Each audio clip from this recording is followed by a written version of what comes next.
Oke, jadi setelah kalian belajar asam basa, kita belajar juga reaksi-reaksinya, reaksi hidrolisis kayak gimana, buffer tuh kayak gimana gitu ya. Apa itu asam kuat, asam lemah, basa lemah. Sekarang kita bahas tentang titrasi asam basa. Jadi titrasi ini sebenarnya adalah suatu metode analitik gitu untuk mengetahui bagaimana komposisi atau kuantitas suatu zat dalam suatu larutan atau dalam suatu sampel gitu ya. Titrasi itu ada banyak, ada titrasi pengendapan, ada titrasi kompleks, ada titrasi asam basa yang ini kan kita pelajarin, ada titrasi apa lagi ya? Oh, ada titrasi redox gitu. Ada banyak titrasi, tapi nanti yang lain kan kita pelajari di camp kelas gabungannya yang camp bareng sama teman-teman kelas 11. Sekarang kita belajar dulu untuk titrasi asam basa ya. Titrasi asam basa ini sebenarnya prinsipnya sama kayak yang udah kalian pelajarin, ngitung gimana kuantitas asam sama kuantitas basanya, bereaksi, terus sisanya gimana gitu. Oke, tabnya nggak bisa dibesarin lagi. Kecil ya di kamu. Nah, segini. Kurang gede nggak? Oh, bentar. Ini sekarang gimana? Udah gede belum layarnya? Apa sih? Ininya, PPT-nya. Nah, oke. Udah. Ya, jadi prinsipnya tuh sama gitu. Ini sebagai pendahuluan ya. Titrasi ini kita akan mengenal ada dua. Namanya titran sama satunya lagi analit ya. Titran itu adalah senyawa yang udah kita atau larutan yang udah kita ketahui konsentrasinya dan kita gunakan untuk mengetahui ini analitnya itu gimana gitu. Dan analit itu adalah suatu ini ya, suatu sampel yang akan kita cari tahu nih kuantitasnya, konsentrasinya kayak gitu. Misalnya ada banyak ya nih reaksi titrasi. Contoh yang paling sederhana adalah titrasi asam kuat dengan basa kuat ya. HCl dan NaOH menjadi H2O tambah NaCl. Jadi reaksi asam basa titrasi yang paling gampang itu adalah yang kuat dengan kuat gitu. Contohnya ini HCl NaOH jadi H2O tambah NaCl. Terus ini yang Fe dengan dikromat itu reaksi titrasi redoks. Jadi bisa juga reaksi titrasinya adalah reaksi yang terjadi antara Fe2+ dengan Cr2O72- menjadi Fe3+ tambah Cr3+ dan juga H2O.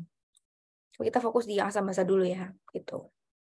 Nah, terus dalam titrasi ini peningkatan jumlah titran yang ditambahkan ke analitnya hingga reaksi berlangsung sempurna. Jadi titran itu tambahin terus ke analit, baru nanti kita tahu berapa konsentrasinya atau berapa perbandingannya gitu. Dan kita tahu konsentrasi dari analitnya, dari informasi titran yang kita gunakan gitu. Nah, kita bisa menghitung kuantitas analitnya dari kuantitas titran yang dibutuhkan buat melakukan tindakan itu. Gitu. Analit itu sama kayak titran, beda ya. Ada dua. Jadi dalam titrasi itu ada dua ya. Ada dua sampel larutan yang harus kalian ketahui. Ada namanya analit, ada namanya titran. Titran itu yang udah kita ketahui konsentrasinya. Titran ya itu udah tahu konsentrasinya kita. Sedangkan analit itu adalah yang kita nggak tahu konsentrasinya. Kita mau cari tahu. Misalnya apa? Misalnya kamu punya segelas yang ada cukanya gitu, tapi kamu nggak tahu nih cukanya berapa gitu misalnya ya. Kamu mau cari tahu berapa kuantitas cukanya gitu pakai metode titrasi ini gitu. Itu. Ya, jadi beda ya. Titran itu adalah yang udah kita ketahui konsentrasinya.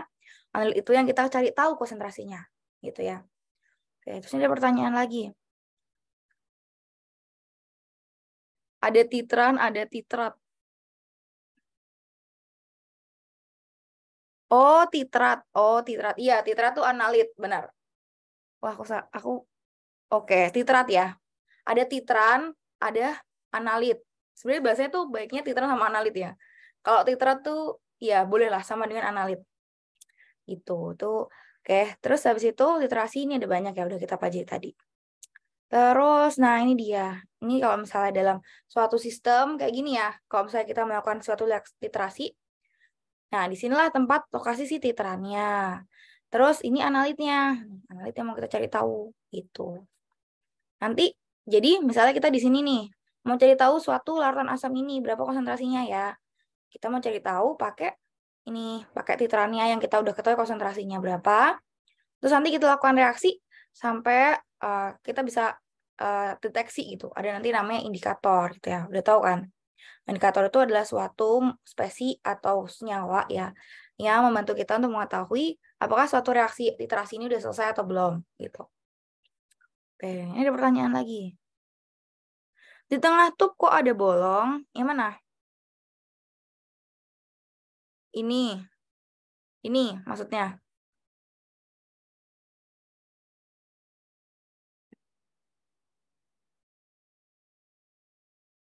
Di bawah buretnya. Ini. Dari mana? Oh, ini. Ini ya. Ini kayaknya cuma gambarin dasar ininya aja deh, elemennya deh. Nggak ada. Oh ya, terus biasanya kalau misalnya orang lakukan titrasi itu biasanya di bawah analitnya itu kita kasih kertas gitu buat tahu perubahan warnanya itu kayak gimana. Kertas putih biasa gitu. Jadi warnanya kontras gitu kan. Jadi kayak kita tahu oh ini udah berubah nih atau belum gitu. Gitu. Udah sih. Itu kalau prakteknya ya. Tapi ini mungkin nggak ya OSN nanti tahun depan offline? Semoga deh, jadi biar seru gitu, biar kalian bisa ngelakuin eksperimen langsung. Oke, nah reaksi asam basa ya. Jadi reaksi asam basa yang bisa kita lakukan untuk titrasi ini tuh udah banyak banget. Terserah kalian. Tapi pokoknya biasanya kalau misalnya kita lakukan titrasi itu ada salah satunya yang sifatnya sebagai asam atau basa kuatnya gitu. Itu aja sih. Kalau titrasi lemah sama lemah bisa nggak? Ya bisa aja sih kamu lakuin, tinggal kamu masukin aja kan. Tapi kan kita mau cari tahu nih reaksinya kayak gimana berjalannya. Kalau misalnya dia sama-sama lemah, ya dia bakal lambat reaksinya dan kita bakal susah juga tahu titik keseimbangannya di mana gitu. Jadi biasanya yang umum dipakai adalah yang kuat, pokoknya ada kuatnya gitu. Entah kuat sama kuat atau kuat dengan lemah ya. Gitu. Oke.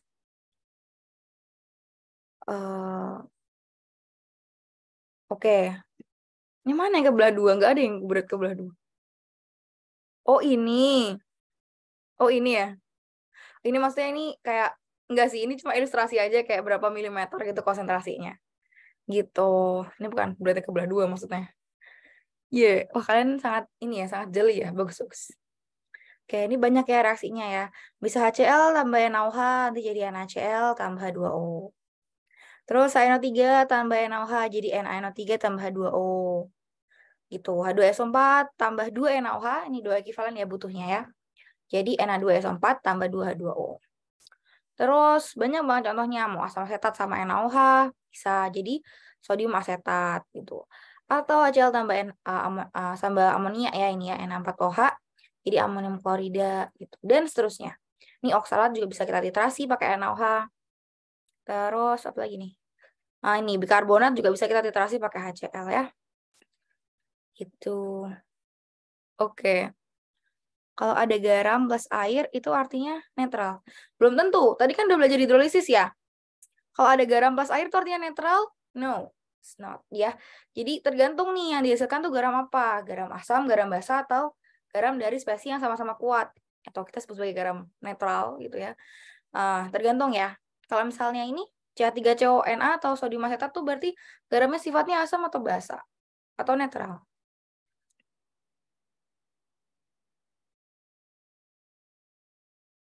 Nih, misalnya CH3CONA ini asam basa atau netral? Kalau misalnya kita punya CH3CONA larutannya. Tadi udah belajar kan? Basa ya, udah belajar ya. Nih, CH3CONA itu dia adalah basa konjugat dari si asam asetat gitu. Terus kalau N4Cl ini kan juga garam ya. Ini kira-kira larutannya sifatnya apa nih? Asam atau basa dari NH4Cl ini?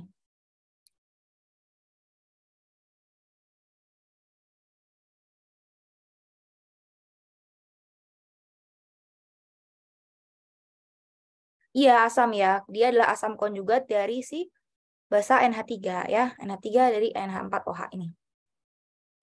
Gitu, oke? Jadi ya, jadi diingat-ingat ya teman-teman. Oke? Ada pertanyaan lagi nih. Apa nih? Ada yang menentukan apa yang di bulat dan apa yang di beaker? Nggak ada. Tidak ada yang menentukan. Kita yang menentukan. Jadi terserahmu. Kamu mau titrasinya apa gitu. Tergantung ya. Misalnya titrasi kuat dengan kuat ya. HCl sama NaOH. Boleh nih titrannya HCl atau titrannya NaOH. Boleh dua-duanya. Nah, tapi kalau misalnya dia kuat sama lemah, disarankan yang di analitnya itu yang lemah. Baru yang yang kuatnya sebagai titrannya gitu. Oke. Atau kalau misalnya kamu mau cari tahu nih, ini senyawanya apa ya? Kamu misalnya ini senyawanya apa ya? Ada suatu larutan gitu. Kita mau cari tahu kandungan senyawanya dan kuantitasnya berapa. Itu kita harus cek dulu nih. Di bulatnya itu harus pakai yang kuat, asam kuat ataupun basa kuat gitu. Tergantung kita duganya dia asam atau basa ya. Tapi yang penting dia kalau saya di sini kita duga ada asam lemah, berarti di bulatnya kita kasih basa kuat gitu. Kenapa harus yang kuat? Buat reaksinya bisa berjalan dengan lebih cepat dan keseimbangannya juga equal gitu ya. Keseimbangannya jadi lebih gede gitu ke arah produk gitu dibandingkan ke arah reaktan gitu ya. Oke? Oke. Ada pertanyaan lagi ya? Di sini sampai sini? Ada nggak? Udah jelas? Ya, lanjut ya. Nah, ini kita balik lagi ke teori asam basa Bronsted-Lowry ya. Jadi, ya, kita udah tahu ya ada namanya pasangan asam basa konjugat. Bedanya cuma ada di satu proton hidrogen aja. Kalau beda 2 proton bukan pasangan asam basa konjugat ya. Itu. Saya tadi ya, asam asetat tuh pasangan basa konjugatnya adalah si sodium asetat atau si CH3CO- ini. Gitu. Oke. Terus, mana lagi? Ya, ini udah sih kemarin. Oke, nah, terus dalam literasi itu kita ada namanya indikator, ya. Indikator itu namanya juga indikator, berarti dia tujuannya adalah buat membantu kita menentukan si titrasi ini udah selesai atau belum, atau titrasi ini sudah mencapai akhir belum, atau kuantitas dari titrannya itu udah sama kayak kuantitas analitnya belum, kan? Kita tujuannya mau cari tahu konsentrasi dari atau kuantitas dari si analitnya kan. Jadi kan kita perlu kayak jadi marker gitu. Ini reaksinya benar udah selesai atau belum. Namanya adalah indikator ini gitu. Indikator ini dia syaratnya itu ada 2. Dia harus punya rentang pH buffer tertentu. Sama yang kedua, dia harus berubah warna di kedua rentangnya itu gitu. Misalnya di sini yang paling sering dipakai apa ya? Phenolphthalein deh. Ini sering banget dipakai ya. Titrasi phenolphthalein itu sering banget dipakai. Phenolphthalein ini rentang pH-nya adalah dari pH 8 sampai 10 gitu. Dia akan berubah warna nih dari sini. Yaitu dari tidak berwarna jadi pink gitu. Nah, ini kita pakai buat tentu ini reaksinya udah selesai atau belum. Kalau misalnya larutannya udah mulai keping-pingan, berarti yang dititrasi atau yang bereaksi sama si titrannya itu adalah si phenolphthaleinnya gitu. Udah bukan analit kita lagi kayak gitu ya. Jadi kita udah harus hentikan titrasinya dan kita hitung berapa volumenya gitu. Apa nih? Kalau litmus paper apa? Litmus paper itu indikator asam basa yang dipakai di ini ya. Di buat kita tahu aja gitu dia kuantitasnya apa, apakah dia asam atau basa. Jadi litmus paper tuh nggak dipakai buat titrasi. Kenapa? Litmus paper kan padatan ya. Dia berupa kertas gitu kan. Nah, tujuannya itu cuma kita mau tahu nih, ada larutan, warnanya tidak berwarna gitu. Kita mau tahu dia asam atau basa. Yaudah kita celupin litmus paper itu baru bisa kita jadikan indikator tadi. Tapi litmus paper nggak bisa dipakai nih buat titrasi asam basa karena dia bentuknya tidak liquid. Oke, terus juga apa lagi ya? Yang terkenal itu metil merah ini juga terkenal ya. Biasanya untuk titrasi-titrasi yang melibatkan titik akhirnya di daerah regio si asam gitu. Kalau misalnya frontal ini untuk titrasi yang titik akhir titrasinya di regio yang basah. Apalagi, udah sih. Ini timol biru juga. Ya. Apa ini? Kalau universal indicator gimana? Indikator universal itu yang pH strip itu ya? Atau yang mana maksudmu? Kalau universal indicator, litmus paper itu tujuannya beda, bukan buat titrasi tapi buat tahu nih mana senyawa yang asam, mana yang basa. Terus buat tahu nih berapa pH-nya gitu. Ya, gitu. Jadi kalau titrasi kan tujuannya adalah kita mau cari tahu berapa konsentrasinya kan. Itu konsentrasi dari senyawa tertentu, mau asam atau basa, mau kuat atau lemah gitu ya. Kalau misalnya kayak yang ini pH indikator universal itu yang ada pH 1, 2, 3 itu cuma buat tahu nih, oh dia larutan ini pH-nya berapa gitu. Tapi dia nggak tahu kuantitasnya. Dia cuma tahu pH-nya larutan aja gitu. Oke. Oke. Nah, ini dia ya indikator titrasi asam basa. Misalnya kita mau titrasi nih ya. Ini kita lihat nih. Phenolphthalein udah dimasukin. Di sini kita lihat nih. Ini pada saat asam nih menjadi titik akhir. Nah, sebenarnya titik akhirnya tuh bukan ini, harus yang ini nih titik akhirnya. Harusnya itu bukan yang pink gini ya. Kalau udah pink kayak gini udah kelewatan nih mau apa namanya multitrannya itu udah udah kelebihan, udah jadi tambahan si fenoftalennya kebanyakan gitu ya. Jadi harusnya titik akhir titrasi kalau misalnya kita pakai indikator fenoftalen itu yang ini, bukan yang ini nggak boleh. Sampai sini udah kelewatan, salah ya. Sampai sini. Jadi pinknya ini kelihatan kan? Ini kan larutannya itu tidak berwarna, tapi rada-rada pink gitu kan. Kelihatan kan ya? Nah, gitu. Oke. Gitu. Nah, sebelum aku bahas tentang hitung-hitungnya, ini aku bahas dulu ya tentang apa ya namanya? Tentang alat-alatnya dan prosesnya gitu. Oke, ini aku hapus. Ada pertanyaan lagi nggak? Ada pertanyaan? Oke, nah dalam satu titrasi kita akan bikin namanya adalah kurva ya, kurva titrasi itu. Nah, kurva titrasi ini kita lihat bahwa dia ada dua sumbu, ada sumbu X dan sumbu Y-nya ya. Di sumbu X-nya ini adalah kuantitas atau konsentrasi atau volume ya. Biasanya soalnya kita pakainya sih volume ya, karena biasanya dalam burat titrasinya itu kita bisa lihat ada bar-bar volume gitu. Jadi kayak berapa mili yang udah habis, berapa mili kayak gitu ya. Udah pernah lihat belum burat titrasi sama kayak labu Erlenmeyernya gitu? Udah pernah lihat belum teman-teman di sekolah? Atau mungkin ada pelajaran praktikum? Ada nggak sih kalian? Ada dong, harusnya udah mulai sekolah offline ya. Udah pernah lihat belum? Yang udah pernah lihat siapa aja? Burat titrasi. Oh, belum ya? Belum. Oh, ada yang udah. Oke, ya. Nanti lihat ya di laboratorium sekolah pasti ada. Apa sih bulat titrasi itu? Nanti bulat titrasi itu kayak panjang gitu. Terus habis itu ada ukurannya, volumenya berapa mili gitu. Terus nanti ada kerannya juga dan ada yang statisnya itu buat menstabilkan si bulat titrasinya. Terus itu ada juga labu Erlenmeyer tuh biasa dipakai buat titrasi ya. Itu. Oke. Nah, lanjut ya. Oke, nah kurva titrasi ini atau kurva pH ya, namanya tuh bisa macam-macam lah. Pokoknya intinya dia kurva titrasi. Ini tuh penting ya buat ngebantu kita mengetahui kuantitas dari si analitnya gitu ya. Di sini di sumbu X itu adalah berapa banyak NaOH yang dipakai atau berapa banyak titran yang dipakai. Dalam kasus ini NaOH ya, berarti dia pakai titrannya NaOH. Alias analitnya adalah asam ya, gitu. Terus yang di sumbu Y-nya ini adalah rentang pH. Mulai dari 0 sampai 14 gitu. pH-nya ini menunjukkan kira-kira di pH berapa ya dia kira-kira pada konsentrasi ini pH analitnya yang udah dititrasi itu jadi berapa gitu. Oke. Oke, di sini kita lihat ya. Ini terus habis itu kalau bikin kurva titrasi harus pakai penggaris. Jadi kita bisa hitung nih berapa kenaikannya gitu. Terus juga kita bisa plot grafik dengan bagus gitu ya.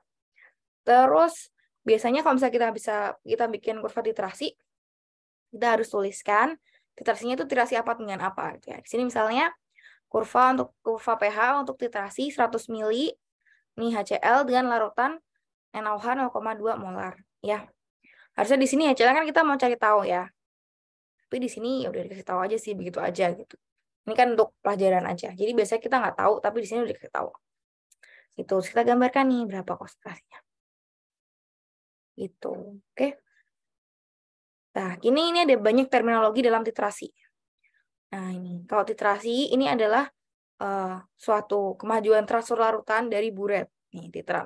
Yang di buret itu pokoknya titran, yang di Erlenmeyer itu disebut sebagai analit atau sampel. Ada juga namanya titik ekivalen ya. Titik ekivalen ini adalah suatu kondisi di mana mol dari si asam sama dengan mol basanya atau mol titran sama dengan mol analitnya. Itu adalah titik ekivalennya. Ada juga namanya titik akhir titrasi. Titik akhir titrasi itu menandakan nilai pH-nya ya.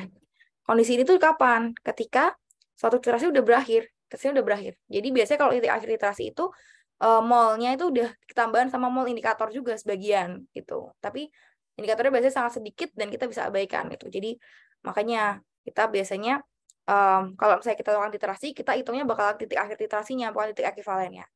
Titik ekivalen itu selalu lebih rendah dikit aja. Tapi kalau misalnya titrasi kalian kelewatan kayak yang tadi ya, kayak sampai jadi warnanya pink kayak gini, itu bisa jadi beda jauh nanti. Titik ekivalen sama titik akhir titrasinya bisa jadi beda jauh gitu ya. Oke, terus Indikator dia, indikator itu adalah suatu senyawa yang ditambahkan dalam analit atau sampel yang terus dia akan berubah warna pada saat titik ekivalen suatu titrasinya. Gitu. Dia mulai berubah warna dari titik ekivalen dan akhirnya kita hentikan titrasinya. Gitu. Ada juga namanya daerah buffer. Daerah buffer ini adalah daerah di mana buffer terjadi, gitu aja ya. Kapan sih buffernya terjadi? Biasanya kalau misalnya kita punya kurva, sini ada daerah regio yang horizontal ini, jadi penambahan pH-nya itu lambat, nah itu adalah daerah buffernya ya. Nah, ini lihat ya. Ini ya, misalnya kita punya titrasi NaOH dengan HCl. Di sini analitnya NaOH, titrannya HCl. Karena analitnya NaOH, makanya berarti yang ditulis yang di grafik titrasinya adalah pH dari NaOH-nya dulu ya. pH yang paling basa, dari basa dulu nih. Tuh, tadi kan beda ya, grafik yang ini sama yang sebelumnya. Yang sebelumnya kan grafiknya kayak gini ya, mulai dari asam terus jadi basa. Kalau ini mulai dari basa jadi asam. Kenapa? Karena analitnya adalah NaOH dan titrannya adalah HCl gitu. Kalau yang tadi analitnya HCl, titrannya NaOH, gitu ya. Oke, jadi yang ditinjau adalah pH dari si analitnya atau yang spesies yang ada di labu Erlenmeyernya. Gitu. Oke, ini ada daerah buffer nih sepanjang ini nih. Nih daerah buffer gitu ya. Terus inilah titik ekivalennya. Nih, di mana pH-nya ini akan berubah drastis gitu. Jadi pH ekivalen terus menjadi suatu mendekati pH si titrannya gitu. Ini juga daerah buffer HCl-nya ya. Gitu. Oke. Nah, meskipun di sini adalah spesies asam kuat dan basa kuat, dia tetap punya daerah buffer. Ya. Tapi nanti kedalamannya atau slope-nya itu akan beda antara yang asam yang kuat dengan kuat sama yang kuat dengan lemah. Nanti kita pelajari ya. Terus ini titik akhir itu adalah pH ya. Titik akhir itu selalu pH. Ini adalah volume titik ekivalennya. Gitu. Nah, oke. Sekarang ini dia udah ketahuan jawabannya. Nah, ini ada dua nih. Nih, ada dua titrasi yang melibatkan NaOH dan HCl. Yang kiri sama yang kanan. Oke, aku mau nanya nih. Yang titrannya NaOH yang mana? Yang kiri atau yang kanan? Oke, aku kasih ini nih, kasih huruf nih. Ini satu, yang ini dua. Yang titrannya NaOH yang satu atau yang dua? Ayo jawab semuanya. Yo, yang titrannya NaOH yang satu atau yang dua? Jadi titrannya NaOH. Oke, yang mana? Satu atau dua? Pada jawab berapa? Baru 3 orang yang jawab. Ayo.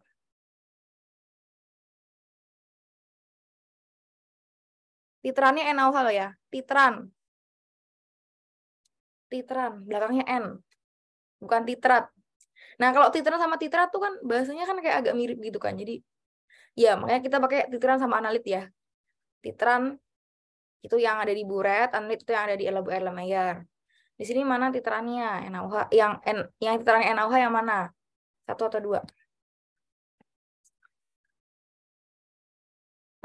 Kok pada ganti jawaban?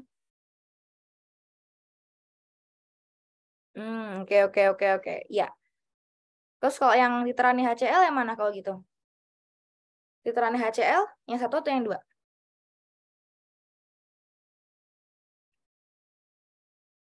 Yang HCl. Yang HCl. Oke, benar. Ya, ini aku hapus dulu deh biar tidak mengganggu. Apa namanya? Ininya, annotate-nya. Ya, benar ya. Nah, ini. Yang satu tadi titrannya itu HCl, yang dua titrannya NaOH. Jadi, yang titrannya NaOH yang nomor 2. Ya, jangan salah ya. Kenapa gitu? Kan titran kan ada di buret. Terus habis itu kalau misalnya kita gambar grafik titrasi, kita menghitung pH-nya dari siapa? Dari pH analitnya yang ada di Erlenmeyer ya. Yang kita mau tahu konsentrasinya. Jadi, kalau misalnya yang nomor 2 ini titran NaOH, jadi mulainya itu dari pH asam dulu. Karena si analitnya adalah si HCl-nya gitu. Kalau yang ini kita mulai dari basa dulu, berarti NaOH-nya sebagai analit, bukan sebagai titran. Gitu ya. Oke, paham ya? Paham nggak sampai sini? Bisa ya kalau disuruh baca grafik titrasi ini maksudnya apa gitu. Ini kira-kira titrasi apa nih? Asam dengan basa kah? Atau basa dengan asam kah? Terus itu bisa tahu ya mana yang titrannya nih, yang titrannya yang asam atau yang basa. Bisa kan? Bisa ya? Oke. Lanjut. Nah, ini dia. Terus karena kita mau lakukan titrasi, selain kita mengenali grafik titrasi itu apa, kita perlu juga untuk melakukan pemilihan indikator. Indikator kan tadi banyak ya. Coba ya kita lihat ya indikator ya. Ada banyak tadi ya. Ada berapa nih? Nah, ini. Dan nggak cuma ini aja, ada banyak lagi masihan gitu. Ini yang sering dipakai aja nih. Saya phenolphthalein lah, ada timol biru, ada metil merah gitu ya. Nggak cuma ini, masih banyak lagi. Ini cuma contoh aja ya. Nah, gimana sih kita mau pilih dari banyak sekali indikator yang ada di alam ini gitu. Gimana cara kita pilihnya? Kita lihat dari apa? Banyak ya. Dari ininya, dari titran sama analitnya mau kita pakai gitu. Ya. Indikator yang baik itu adalah indikator yang rentang pH-nya, tadi ya, rentang pH perubahan warnanya adalah dekat dengan titik ekivalen. Jadi titik ekivalennya itu harus ada di antara si rentang perubahan warnanya itu gitu. Oke. Misalnya ini titrasi NaOH dengan HCl, tuh kan. NaOH dengan HCl itu dia titik ekivalennya itu dan titik akhir titrasinya ada di pH 7 ya. Di sini di pH 7 ya titik akhir titrasinya. Maka dari itu sebaiknya gimana? Kita cari indikator yang rentangnya itu di tengah-tengahnya itu di 7. Coba kalian lihat aja di sini. Di sini yang mana nih yang rentangnya di 7? Nah, lihat ini ya. Mana nih yang rentangnya di dekat 7 nih? Nah, nih. Ada siapa aja? Ada 3 ya yang memotong pH 7 ini. Ada alizarin, ada bromtimol biru, sama ada fenil merah gitu. Jadi yang paling bagus buat titrasi NaOH dengan HCl tadi adalah siapa? Ketiga ini gitu. Bisa alizarin, bisa bromtimol biru, atau fenil merah. Kalau yang lain gimana? Yang lain nggak bagus. Nanti kalau dari pH lebih ke atas lagi tuh udah ketambahan sama ininya ya, kuantitas dari indikatornya ya, nanti kuantitasnya jadi kita nggak tahu yang tepatnya berapa. Beda jauh ya gitu. Jadi yang terjadi adalah yang perpotongannya ini gitu ya. Oke. Kalau misalnya titik ekivalennya itu ada di pH 5, berarti yang kita pakai siapa? Ini ada 2 nih. Bisa bromkesol hijau sama metil merah gitu. Kalau misalnya titik ekivalennya ada di 10, berarti pilih siapa?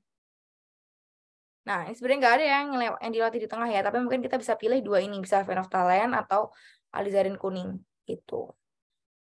Oke. Nah, terus kalau misalnya 2 kayak gini, timol biru nih. Dia bisa banyak ya warnanya ya. Bisa merah jadi kuning, terus nanti di pH antara 8 dan 9 ini jadi kuning jadi biru. Berarti kita bisa pakai di dua-duanya ya. Dia bisa kita gunakan untuk titrasi yang ekivalennya di pH 2 sama titrasi yang ekivalen di antara pH 8 sama 9 gitu. Oke. Semua diingetin? Enggak. Yang penting kalian paham. Paham aja, nanti kalau misalnya ada soal pasti dikasih kayak ginian ya sih. Atau dikasih nilai PKA dari si indikatornya. Oke. Gitu. Yang penting paham ya. Ini aku mau kasih tahu konsepnya aja kan, nggak usah ingat nama-namanya. Yang penting paham konsepnya. Oke, mana tadi? Nah, terus habis itu kalau misalnya dia rentang pH-nya itu di bawah di atas titik ekivalennya, ya nggak sesuai. Misalnya kayak alizarin yellow, berarti dia kecepatan nih, dia saya belum selesai, tapi dia udah berubah warna sih indikatornya, gitu. Padahal kan kita mau cari tahu indikator tuh tujuannya buat ngebantu kita kan, buat tahu titik akhir titrasi itu di mana gitu kan. Kalau kecepatan ya salah, ntar volumenya beda gitu. Terus kalau misalnya pH-nya terlalu rendah dari titrasi ini, ya berarti kelambatan gitu. Oke, gitu. Nah, oke. Titrasi itu kalau melibatkan molekul-molekul yang poliprotik, gitu ya, misalnya diprotik atau triprotik dan seterusnya, dia bisa punya ada gelombang-gelombang kayak gini, atau ada 2 titik ekivalen ya jadinya. 2 atau lebih titik ekivalen, bisa 2, bisa 3, bisa 4, bisa 6 juga. Oke. Nah, ini kita lihat ya, misalnya kita punya titrasi antara Na2CO3 sama HCl. Nah, kita punya Na2CO3 dan HCl. Na2CO3-nya ini sebagai analitnya dan HCl ini sebagai titrannya gitu. Dia punya 2 titik ekivalen ya, punya 2 titik akhir titrasi. Titik akhir yang pertama sama titik akhir yang kedua gitu. Kok bisa gitu? Ya bisa, karena kan Na2CO3 ketika direaksikan dengan HCl, dia bertahap ya. Pertama, Na2CO3-nya ini akan menjadi HCO3-, kemudian nanti HCO3-nya akan menjadi H2CO3. Oke. Gitu. Paham ya di sini ya? Jadi di sini ini keseimbangannya adalah yang pertama ini ada buffer yang 1 ya, ini regio buffer yang pertama, berarti keseimbangannya adalah antara CO3 2- dengan HCO3-. Kemudian ini titik ekivalen. Lalu yang ada regio buffer yang kedua, keseimbangannya adalah antara HCO3 minus dengan si H2CO3 gitu. Baru terakhir di sini titik buffer yang terakhir itu keseimbangannya adalah hanya pada si H2CO3-nya aja gitu. Oke. Oke. Nah, kita coba lihat ya, ini adalah kurva titrasi. Kita punya titrasi larutan, beda deh kurva titrasinya ini. Oh sama deh, sama-sama. Ini larutan 0,2 molar HNO3 dan 0,1 molar NaOH ya. Oke, di sini kita lihat nih. Udah kita hitung aja nih pH-nya gitu. Di sini dari 0 sampai 100 ya, kita pakai berapa nih? Berapa mili? HNO3-nya atau yang ada di analitnya ini, HNO3 di sini ya. Ini itu adalah 50 mili. Konsentrasinya kita udah tahu nih 0,2 molar. Terus NaOH-nya di sini 0,1 molar. Ini udah kita bikin plot grafik titrasinya gitu ya. Oke. Gimana cara kita bikin grafik titrasinya? Ya udah, kita tinggal cari aja, kita hitung aja nih. Kita lihat dulu, ini titrasi antara kuat dengan kuat atau kuat dengan lemah gitu kan. Di sini kan NO3 dan NaOH. Dua-duanya sama-sama kuat. Ya udah, kita bisa ngitung pH-nya dari berapa mol asam atau basa yang tersisa gitu ya. Misalnya nih pada volume 50 mili gitu ya. Berapa banyak nih ya NO3 yang tersisa? Ya udah, kita 50 mili NaOH dikali 0,1 molar NaOH dapatnya berapa mol? Nanti mol itu akan jadi faktor pengurang dari si mol HNO3 yang udah kita ketahui ini. Jadi 50 mili kali 0,2 molar, terus dikurangi sama 50 mili dikali 0,1 molar. Gitu. Udah dapat nanti konsentrasi H+-nya, nanti kita hitung pH-nya. Kita bikin titik. Gitu. Oke. Itu aja sih. Ini untuk asam kuat dengan basa kuat. Udah sih, ini aja. Nah, terus mungkin kalau misalnya kita punya kuat-kuat, dia itu biasanya daerah buffernya itu curam. Apa? Bukan curam ya. Kayak gini ya. Kayak cepat gitu naiknya. Gitu. Sementara kalau misalnya dia terasinya itu adalah kuat dengan lemah, yang punya pKa kecil gitu misalnya, dia biasanya makin landai. Mungkin kayak gini nih. Makin naik. Habis itu dia naiknya itu nggak makin curam gitu. Naiknya makin landai, tapi dia makin tinggi. Ininya. Gitu. Mana ya contohnya ya? Ini masih asam kuat dengan basa kuat. Ini juga mana ya? Coba kita bahas. Nah, ini dia. Nih, kalau kita punya kurva titrasi, reaksi antara yang kuat sama kuat dengan lemah, itu dia grafik titrasinya akan beda. Kalau misalnya kita punya titrasi asam kuat dengan basa kuat, grafik titrasinya kayak gini nih. Dia naiknya tuh curam, cepet banget naiknya. Tuh, naiknya cepat kayak gini. Tapi kalau misalnya dia asam lemah dengan basa kuat, naiknya itu lambat kayak gini. Jadi ada daerah yang landai kayak gini, baru naik gitu. Tapi nilai pH-nya kan lebih gede ya, tergantung nilai pKa-nya juga ya, pKa dari asam lemahnya. Gitu. Oke. Terus trik ekivalennya juga beda ya lokasinya ya. Kalau misalnya yang ini trik ekivalennya di sini, ini. Untuk yang asam kuat dengan basa kuat, trik ekivalennya itu di 7 ya. Tapi kalau misalnya yang asam lemah dengan basa kuat, trik ekivalennya bakal naik. Jadi di atas 7 di sini. Gimana? Ngikutin dari si konjugatnya ya, konjugat dari asam lemahnya atau basa konjugatnya. Gitu. Oke. Nah, kita balik lagi ya. Kita bahas dulu yang titrasi kuat dengan kuat. Nih, asam kuat dengan basa kuat. Oke. Jadi kalau kita melakukan titrasi, ya kita monitor kayak gini ya. Pada volume 10 mili berapa pH-nya, 20 mili berapa pH-nya gitu. pH-nya selain kalian bisa hitung di atas kertas, kan juga bisa pakai pH meter. Atau kalau misalnya nggak ada pH meter, bisa pakai pH indikator universal. Celupin aja ke dalam analitnya gitu. Ini berapa pH-nya? Itu dilihat. Gitu. Dan sebaliknya juga kan bisa prediksikan nih berapa mili titrasi yang udah terjadi dari nilai pH-nya juga gitu. Oke, terus ini ya udah sih ini aja kan baca aja. Nah ini kalau misalnya asam lemah dengan basa kuat ya kita lihat nih regio buffernya itu lebih landai. Ada yang mau ditanyain nggak? Ada yang mau ditanyakan? Udah jelas belum? Atau ada yang penasaran sama sesuatu? Oke, ini kan baca aja ya. Ini ada perbedaan-perbedaan nih antara kalau literasinya lemah sama kuat, sama yang kuat dengan kuat gitu. Kalau kalau dia literasinya misalnya ini asam lemah dengan bahasa kuat, pH-nya itu biasanya awalnya lebih tinggi, terus kurvanya itu naik bertahap, pH buffernya, terus pH titik ekuivalennya akan lebih besar daripada 7 karena ada pengaruh dari si bahasa konjugatnya ya. Terus internal kenaikan yang tajam ini kurang jelas. Jadi internal kenaikannya itu nggak tajam-tajam banget tadi ya. Aku bilang tidak curam naiknya. Gitu. KA di 7. KA di 7 selalu lurus. KA apa maksudnya? Oh, di 7 selalu. Oh, ini apa namanya? Titik ini ya. Ini selalu lurus.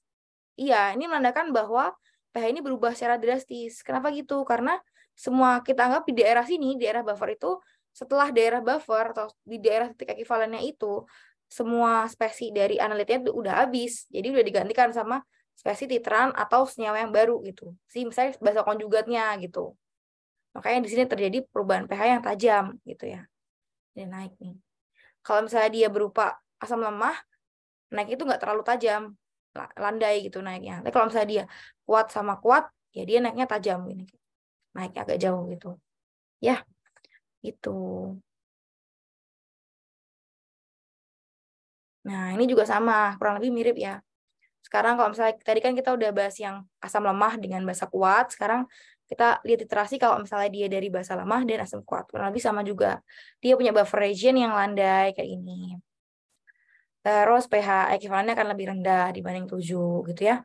Karena ada apa? Ada pengaruh dari uh, si asam konjugatnya dari si basa lemah itu gitu. Oke. Nah, ini juga berpengaruh pada pilihan indikator ya. Ini oke. pH ekivalennya kurang dari 7 biasanya. Oke, ada pertanyaan sampai sini? Ini yang poliprotik, kita bahas juga ya poliprotik ya. Oke, kita bahas yang poliprotik. Ada pertanyaan nggak buat yang monoprotik tadi?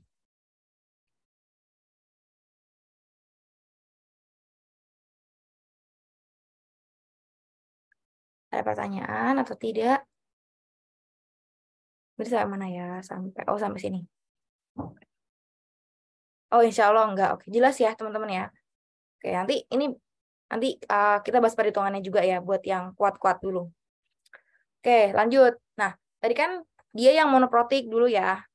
Sekarang kita lihat tuh misalnya dia poliprotik tuh gimana. Biasanya kalau misalnya kita punya suatu spesies asam atau basa poliprotik, kita literasinya adalah dengan suatu asam atau basa yang kuat. Itu tujuannya apa? Tujuannya adalah untuk membuat semua, kalau misalnya dia asam lemah ya, asam lemah poliprotik, berarti tujuannya adalah untuk membuat semua plusnya larut. Atau kalau misalnya dia basa lemah poliprotik, ya berarti kita ini ya, kita buat semua basanya itu jadi terprotonasi gitu.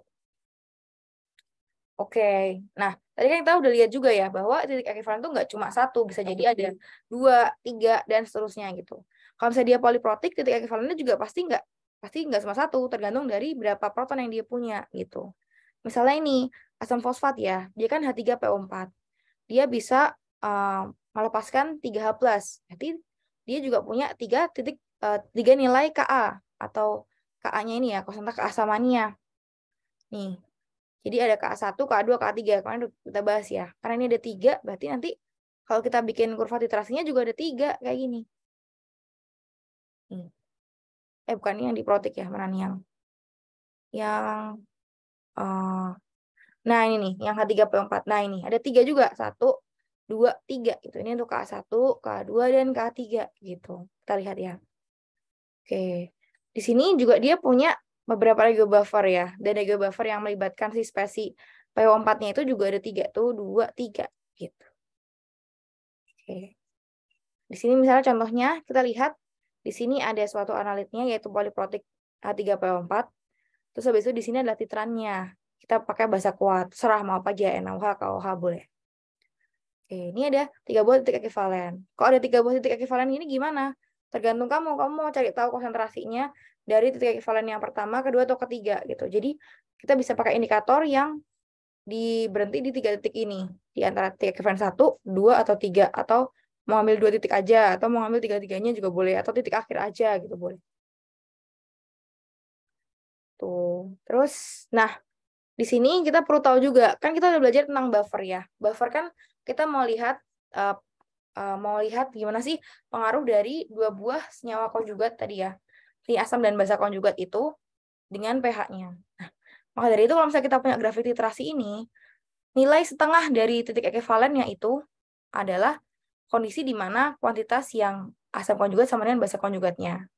Misalnya pada H3PO4, kan titik ekuivalen pertama atau di keseimbangan yang pertama H3PO4 bakal jadi apa? Jadi H2PO4 minus kan. Nah, pada setengah titik ekuivalen 1, di sini ya, setengah titik ekuivalen 1 berarti benar-benar di tengahnya ini, nanti kita bakal lihat bahwa konsentrasi H3A atau H3PO4 di sini contohnya ya, sama dengan konsentrasi H2PO4 minusnya gitu. Nanti kalau di titik ekuivalen 2 juga sama, berarti konsentrasi H2PO4 minusnya akan sama dengan konsentrasi HPO4 2 minusnya. Atau H2 minus sama dengan HA2 minus. Terus di titik ekuivalen yang ketiga, sama juga. Berarti konsentrasi si HPO4 2 minus akan sama dengan konsentrasi PO4 3 minusnya. Atau HA2 minus sama dengan A3 minusnya. Gitu. Jadi benar-benar kalau misalnya di setengah titik ekuivalen ini tuh, kita bisa bakal lihat kuantitas dari kedua spesies itu akan sama. Gitu ya. Oke. Oke, itu terus mana nih? Di sini dibaca-baca aja. Nah, ini pilihan indikatornya ya. Ini kita lihat nih, ada 3 buah grafik titrasi yang digabungin gitu. Yang merah ini kalau misalnya kita punya suatu asam poliprotik, terus ini adalah HCl, ini H2SO4 gitu. Ini indikator-indikatornya gitu ya. Di sini ini aja. Mana lagi ya? Ini dibaca aja, ini reaksi-reaksinya. Terus mungkin kalau misalnya dia berupa diprotik ya, diprotik misalnya ini nih. Di sini kita punya asam lemah diprotik. Ya udah dia berarti punya 2 titik ekuivalen dan punya 2 titik setengah titik ekuivalen atau midpoint ya. Ini midpoint ini. 1 midpoint 2. Ini berarti dari H2A sama dengan HA minus. Terus yang ini HA minus sama dengan A2 minus. Konsentrasinya di midpoint ini. Gitu. Udah. Oke, ada pertanyaan nggak?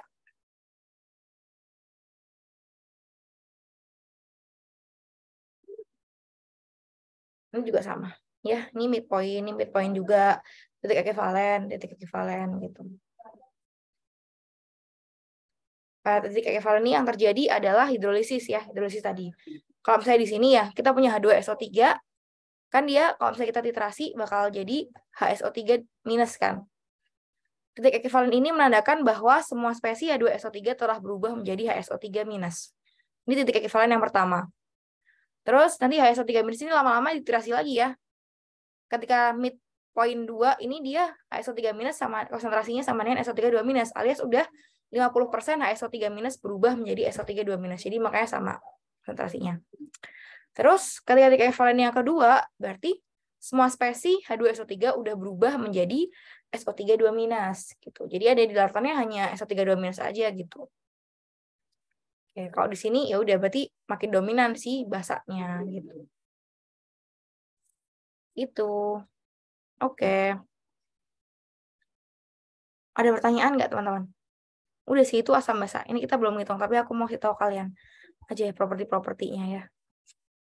Ada pertanyaan teman-teman? Adakah pertanyaan? Semoga tidak. Oke deh. Kita coba latihan ya. Nah. Oke, bentar. Mungkin kalian, ini masih 1628. Senyawa terakhir itu titrannya mana? Yang mana lagi nih senyawa terakhir? Yang mana Leviano? Ayo. Kan X dengan Y. Terus apa? Yang mana sih? Yang dimaksud nomor berapa?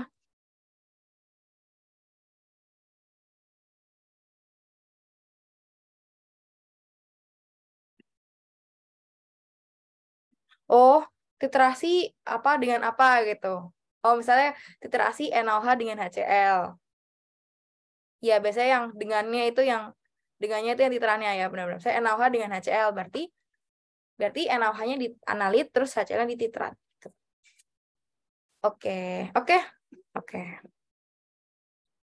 Lanjut. Ya, kalian istirahat dulu deh. Ini 16.29, aku 16.30 lah. Sampai 16.35 ya. Istirahat bentar 5 menit. Ini aku sambil nyiapin soalnya ya. Oke, istirahat dulu. 5 menit.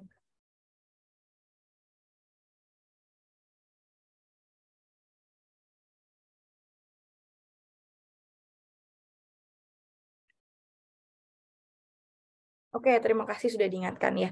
Jadi ini ya, kerjain teman-teman. Aku kasih waktu mau berapa menit? Nih, ada 5 soal. Kalian semua harus kerjain 5-5-nya. Tapi nanti yang jawab akan aku tunjuk. Yo. Dan ditunjuk temennya. Nanti yang aku tunjuk pertama kali, ntar kalian milih temennya ya. Ngerjain. Ya, mau berapa menit teman-teman buat ngerjain soal ini? Bisa? Bisa dimengerti semua? Maksud soalnya apa? Bisa dimengerti nggak teman-teman? Udah paham maksud soalnya apa?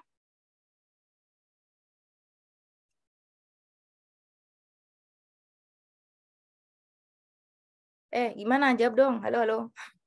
Ayo jawab, jawab, jawab. Paham ya maksud soalnya yang ditanya apa aja? Yang A ini berarti konstan keseimbangannya gimana? Yang B ini perhitungannya. Terus yang C ini persen ionisasi. Terus yang D ini tentukan nilai ini, hitung ya. Ini angka nanti keluarnya. Nilai konstan keseimbangan buat reaksi ini, reaksi asam basa. Terus yang ini tentukan nilai ini, nilai perbandingan dari asam konjugat per basa lemahnya yang dibutuhkan buat menghasilkan larutan pH 7,75. Oke, mau berapa menit waktu pengerjaannya?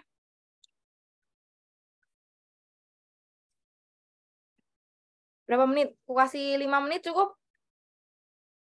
5 menit cukup nggak? Loh, cukup nggak teman-teman? 5 menit. Tidak, oke. Mau berapa? Ayo, propose waktu.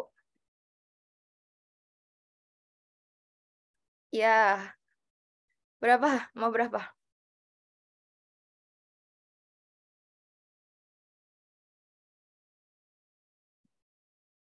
Ayo, berapa? Berapa menit? 10 menit cukup?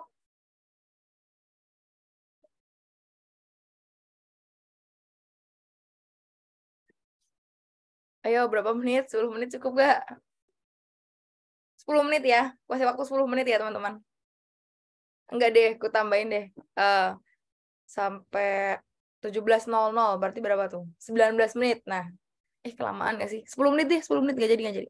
10 menit. Ayo, silakan dikerjakan dalam 10 menit. Silakan.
Halo.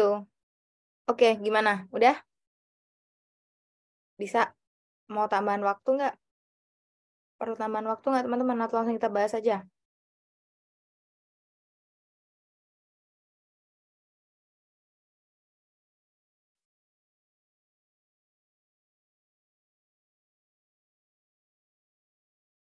Oke. Nih kan kerjain ya. Nomor satu, aku pilih siapa nih nomor satu? Ada yang mau ngerjain nggak nomor A? Ada yang mau ngerjain yang nomor A? Ini A. Terus yang B di sini deh.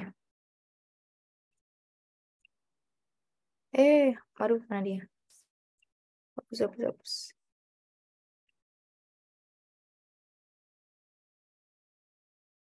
Ayo, siapa yang mau ngerjain yang poin A? Oh, bulat ya? Bentar, bentar. Kita ganti dulu dengan yang kotak.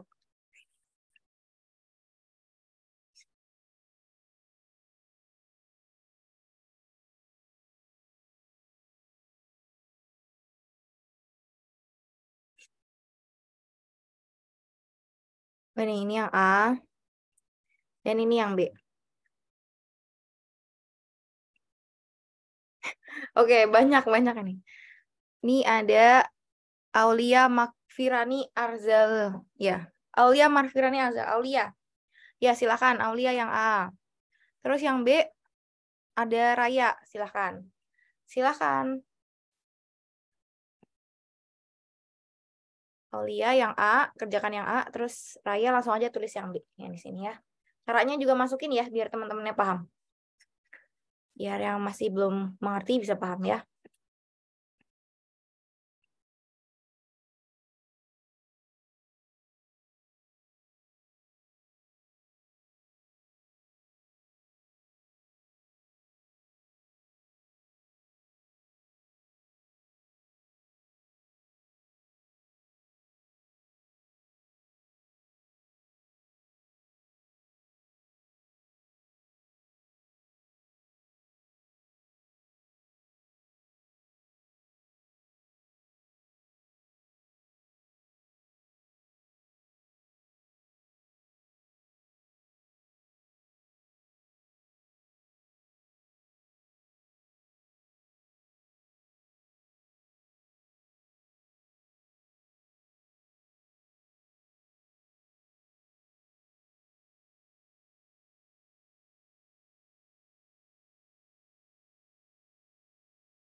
Udah?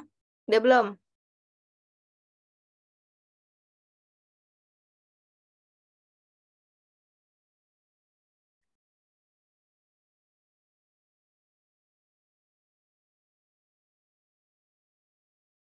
Hmm,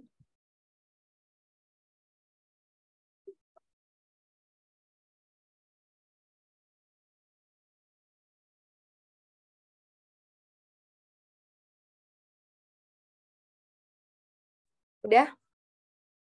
Udah selesai? Kalau udah boleh tulis di chat box-nya ya, yang ngerjain tadi.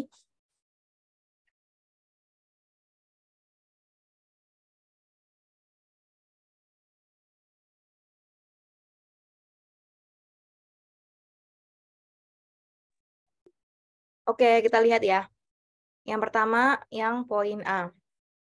Tentukan pernyataan konstanta ionisasi untuk reaksi ini. Oke. Ini bukan konstanta produk per konstanta reaktan ya. Maksudnya kayak ya udah saja berarti KB sama dengan ini gitu. Ya. Nggak usah dinarasiin, langsung tulis saja ini KB sama dengan ini. Ini. Benar ya, tapi ya ini benar. Oke. Nih yang spesi yang ionnya ya ada C6H5NH3+ dikali OH- dibagi C6H5NH2 ya. Terus sekarang yang B. Oke.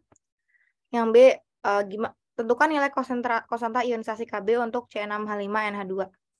Oke, ini caranya benar ya perhitungannya ya. Tapi penjelasannya bukan kayak gini ya, teman-teman. Jadi, tulis saja. Pertama, kita tahu kan bahwa kalau misalnya kita punya konsentrasi OH-, berarti konsentrasi dari C6H5NH3+ akan sama dengan konsentrasi OH-nya kan.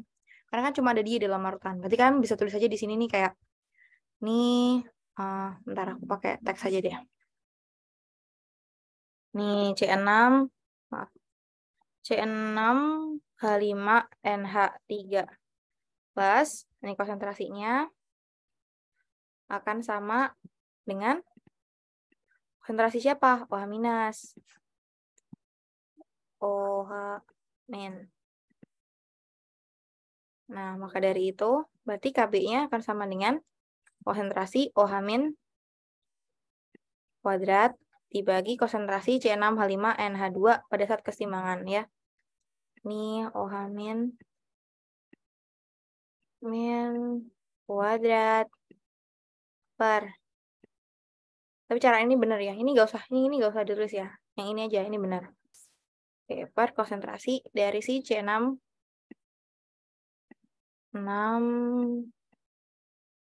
bentar ya.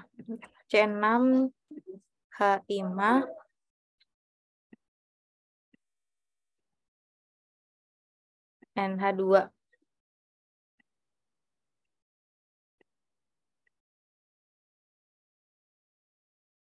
Nah, udah masukin angkanya ya.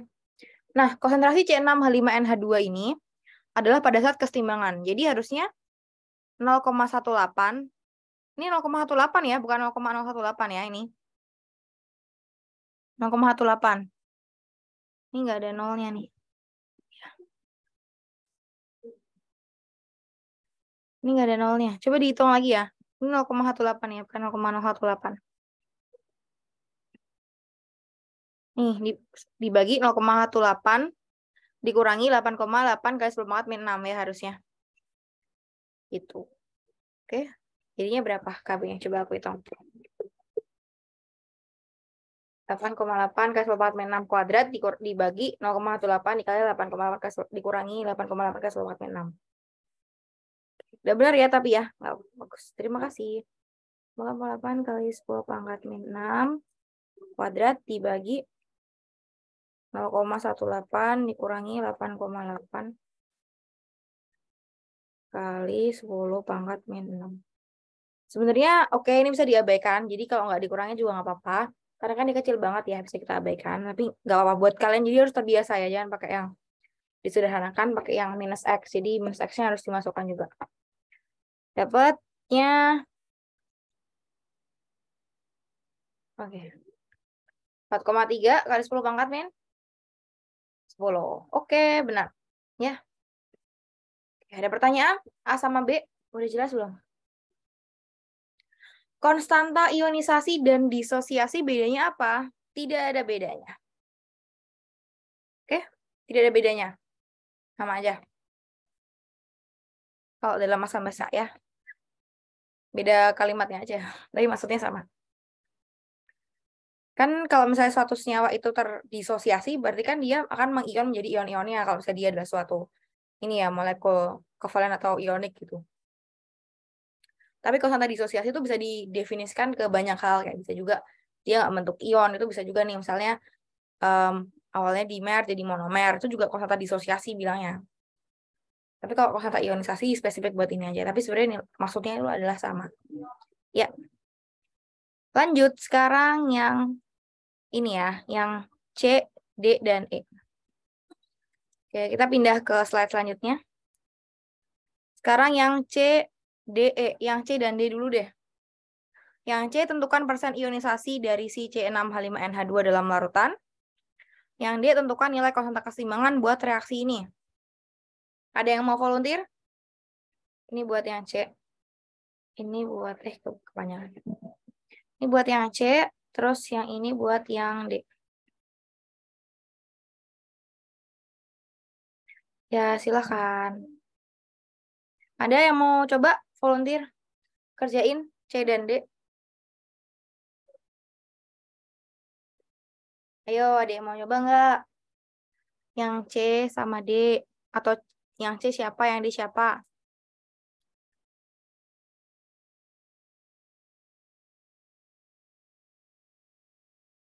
Ada yang mau? Oh, diem-dieman? Ayo, ada yang mau nggak?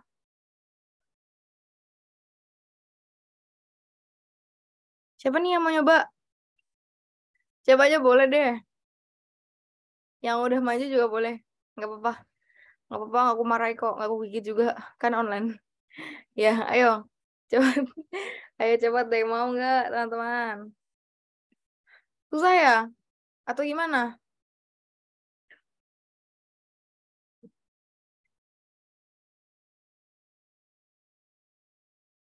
Ada yang... Oh, oke. Oke.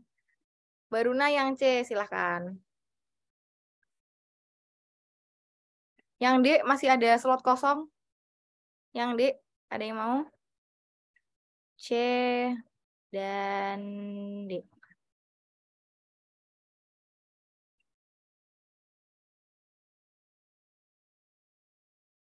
Yang D, ada yang mau kah? Yang D itu nggak ada konsentrasi ya 3O+-nya. Tapi kamu punya konstanta namanya apa? Kamu punya KW. Kamu bisa hitung dari KW-nya. Buat poin D. Ayo, ada yang mau nyoba nggak? Yang poin D. Masih ditunggu ya. Yang poin D masih ditunggu ya, teman-teman.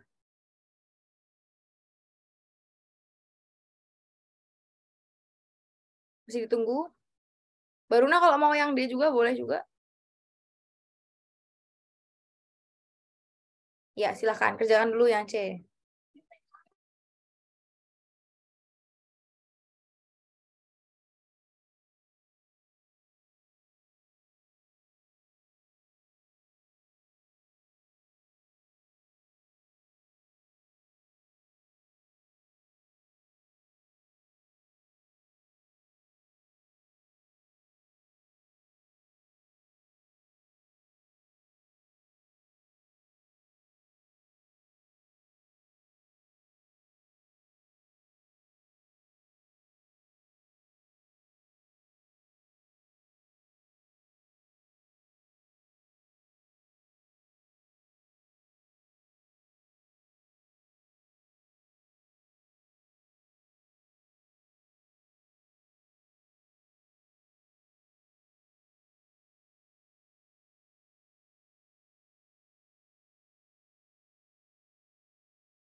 Wah, itu ada yang mau ngerjain dia tuh. Silahkan.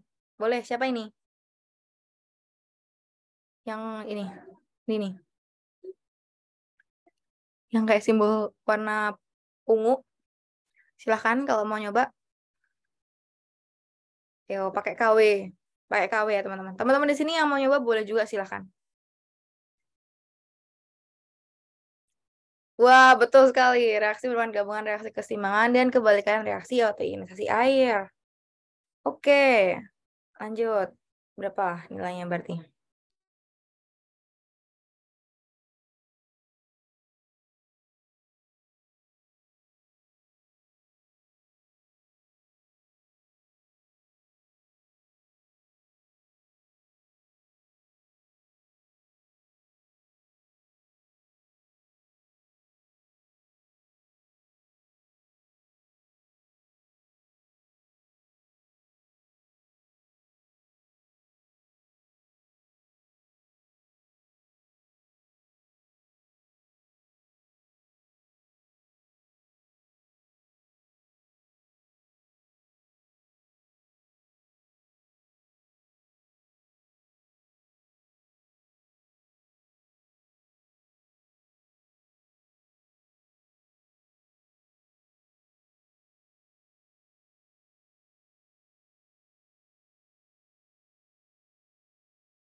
Belum.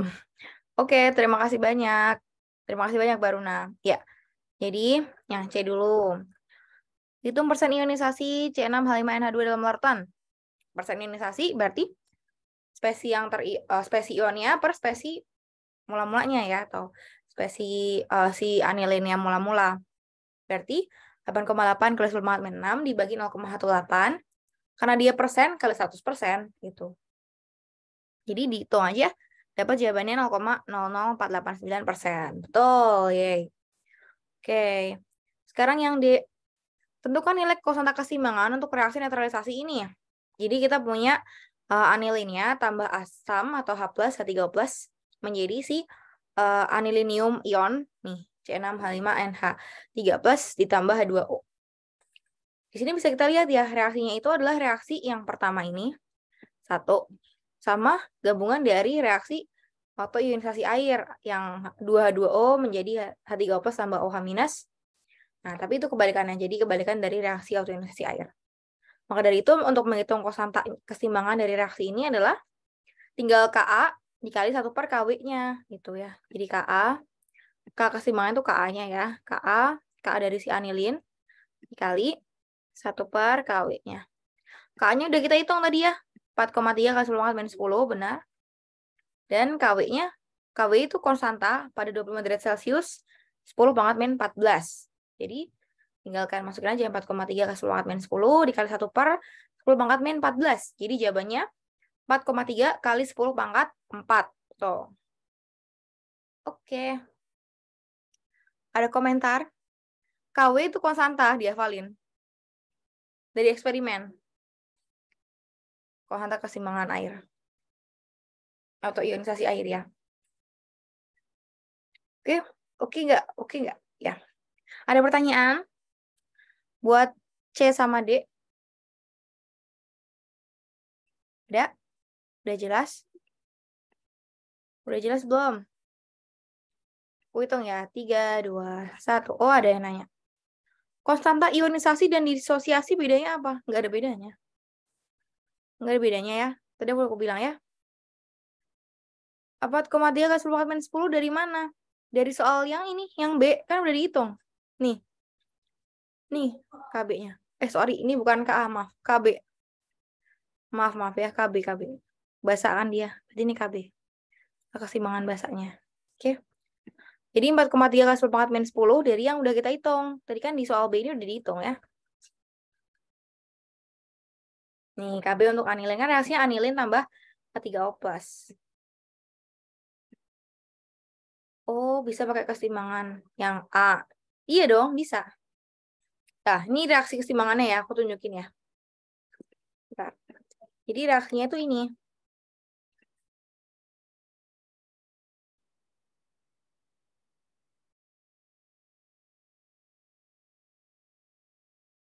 Sebentar.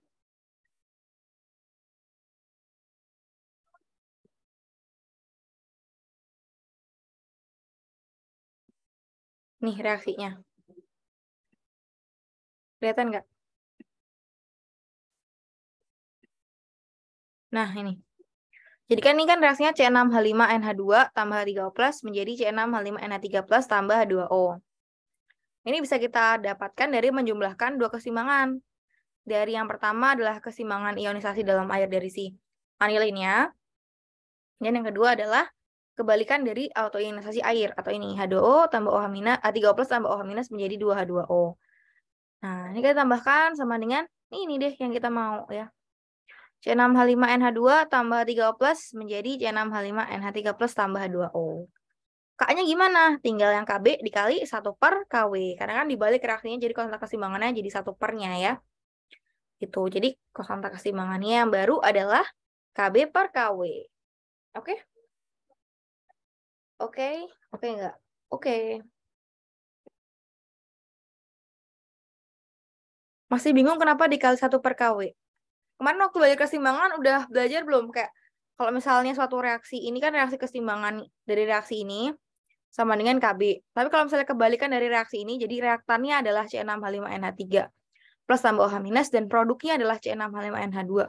H2O itu berarti keseimbangannya dibalik. Udah belajar belum? Kalau reaksinya dibalik jadi 1 pernya atau pangkatin min 1. Kalau reaksinya dikalikan 2, berarti dipangkatin 2. Kalau misalnya reaksinya dibalik dan dikali 2, berarti dipangkatin min 2.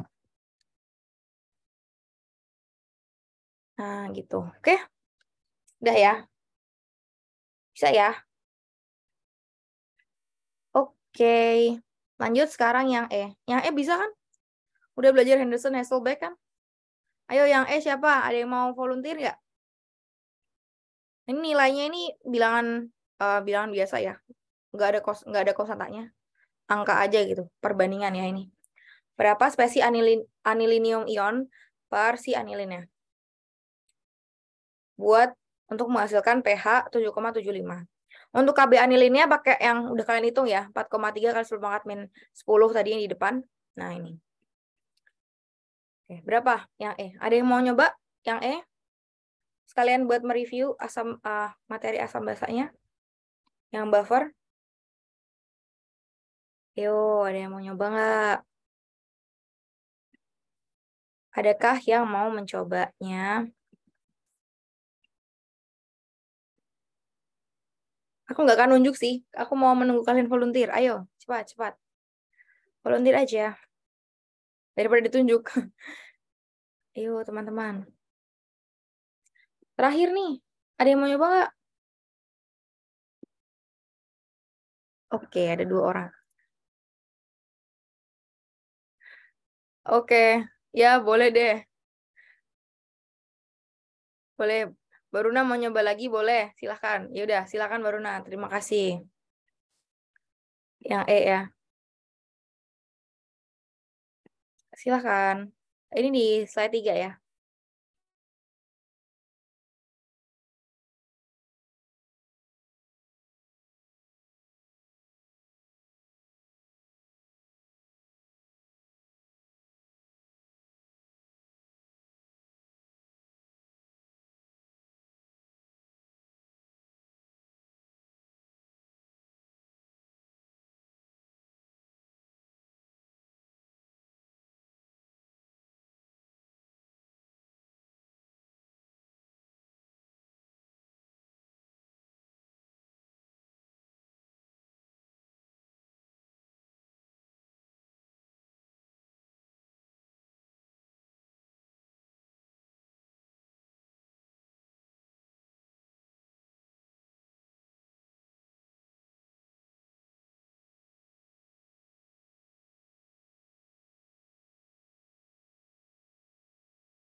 Oke, terima kasih.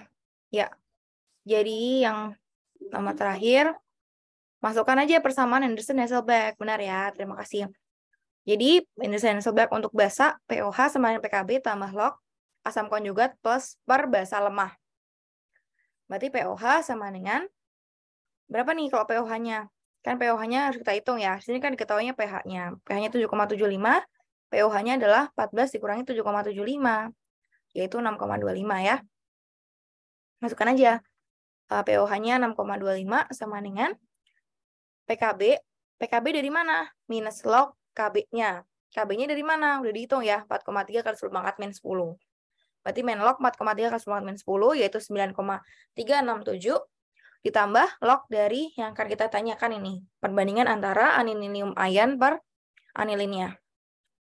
Nah, kerjainlah ini. Ini balik, terus nih jadikan 10 pangkat 6,25 dikurangi 9,367. Berarti perbandingan antara anilinium ion per anilinnya sama dengan, selesaikan persamaan ini, yaitu 7,638 kali 10 pangkat min 4. Gitu. Oke, betul nih. Betul ya. Ada pertanyaan? Bisa dipahami dan dimengerti? Bisa, teman-teman? Ayo, ada yang mau nanya nggak? Ya, silahkan dicerna dulu sambil kalau ada yang mau nanya, silahkan.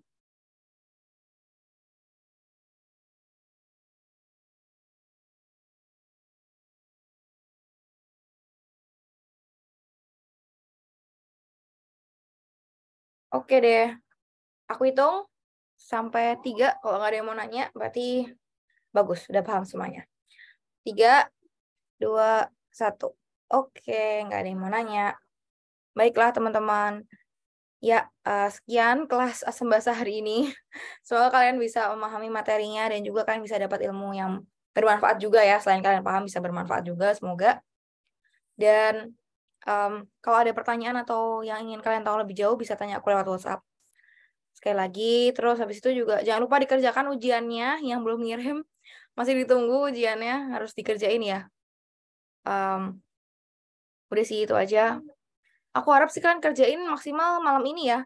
Soalnya besok udah keluar jawabannya. Kalau udah keluar kunci jawabannya, aku nggak bisa nilai jawaban kalian nanti ya. Jadi maksimal kerjain malam ini. Nanti akan aku kasih nilai dan udah sih, mungkin itu aja dari aku. Terima kasih semuanya dan selamat istirahat. Udah jam 17.26. Selamat istirahat dan sampai ketemu lagi besok. Besok sama Kak Lesa ya. Buat jadwalnya nanti ngikutin Kak Lesa aja. Mungkin pagi materi, ntar siang apa sorenya latihan soal sama ujian. Oke. Terima kasih semuanya. Aku pamit dulu. Bye-bye.